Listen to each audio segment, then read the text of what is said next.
Anne Pettifor is the director of the think tank Prime and a leading author and commentator on economic affairs. She joins me now. Thanks so much for joining us today. Hi.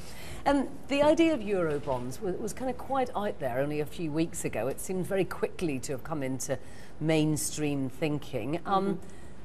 Do you think that it is likely that when Angela Merkel and Nicolas Sarkozy sit down to talk that this is seriously going to be on the table? No, I don't, because we're not looking at the real issues here. You know, the public debt of countries like Greece and Italy and now France are, if you like, the canaries in the coal mine. And what the bond market and what the proposals about bonds and so on are trying to do is to attack the canary. What we're not dealing with is the coal mine. The fact is, as you've just said, is that GDP numbers are likely to fall, that economic recovery is weak. As economic recovery is weak, this hurts the banks. And as the banks get more and more hurt, so they worry more and more about public debt, and so the public debt rises.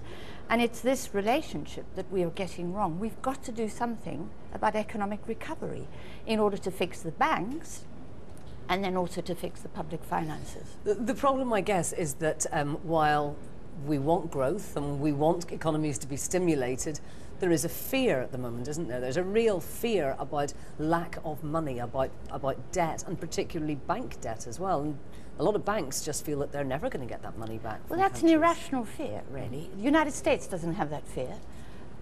Britain doesn't have that fear, and Japan doesn't have that fear, because we have central banks that can engage in something called quantitative easing, that can find $14 trillion to bail out the private financial system, that can find, in the case of the Bank of England, £200 billion in 2009 to finance the British government's deficit, that can, in the case of Japan, find this year 3.2 trillion euros to reconstruct Japan post-tsunami.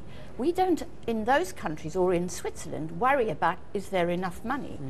But the banking system and the ECB and the rules that constrain the ECB means that we can't do that in Europe. Instead, we have to punish countries and we have to drive the economy deeper into recession. I mean, there is this cycle that we can see most clearly in Greece, where exactly what you say has been happening. How do we break this in practical terms now, if you were allowed to get at it with a very different viewpoint? How do you do it? I mean, presumably the ECB putting all that money into buying bonds isn't particularly helping the growth of any of these countries. No, exactly. I would give the ECB the powers to monetize the debt of the sovereigns of Europe, to do what every other central bank is designed to do. The euro is a very perverse currency. It's a perverse monetary system. All of our well-developed monetary systems have supported the development and the economic recoveries of economies. The ECB does the very opposite. It's actually making things much worse. It should have the power to do what the Bank of Japan and the Bank of England and the Federal Reserve can do, to help revive the public sectors of the Eurozone economies, because they're in trouble not because they've been profligate, and some of them have been profligate, but because the private sector is so weak, because the private sector is saving and the burden of adjustment has fallen on the public sector. And in Japan, it's been the case for 20 years now, since 1990. And Japan is borrowing at far, far lower cost than the Eurozone countries are able to borrow at, despite the fact that for 20 years, Japan has been dealing through the issuance of money, if you like, through its financial system, with its lack of economic recovery. Now, do you see any of the leaders that are currently around at the moment as having the desire, perhaps, and the ability to make these sweeping changes and turn things around? I don't think so, and I think that's partly because they're trapped in the ideology that is now trapping the ECB, which is that the problem is public sector finances and not the failure of the banking system or the weakness of the economic system.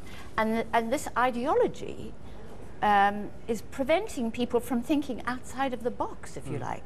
Although Japan can do it and can stimulate economic recovery post and reconstruction post-crisis, the Eurozone leaders are not capable of getting out of that box, and it's that ideology that has to be challenged. It's fascinating stuff, and thank you so much for sharing your ideas with us today.